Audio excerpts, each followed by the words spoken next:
নবী বলছে এতিমদেরকে যদি মহব্বত করো কিয়ামতের মাঠে আমি তোমাদেরকে জান্নাতে আমি নবীর সঙ্গে তোমাদেরকে জায়গা করে দিব।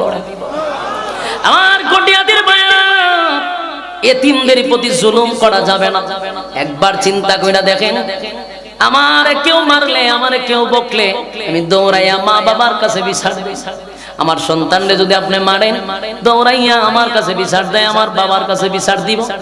কিন্তু একটা এতিমরে মারলে আল্লাহর আরশ পর্যন্ত পৌঁছে যায়, কারণ এতিমের মাও নাই, বাবাও নাই।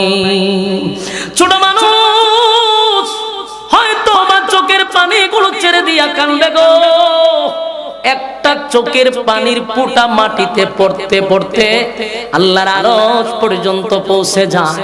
সাবধান, এতিমদের সঙ্গে দুর্ব্যবহার করা যাবে না। আপনাদের মাদ্রাসায় যদি এতিম থাকে, প্রয়োজনে মাথায় হাত বুলাইয়া দিবেন, আপনার সন্তানরে যা খাইতে দেন মাঝে মধ্যে তাদেরকে খাওয়াবেন। আল্লাহ খুশি, নবী খুশি, কিয়ামতের মাঠে আল্লাহর নবীর সঙ্গে জান্নাতে ব্যবস্থা হয়ে যাবে।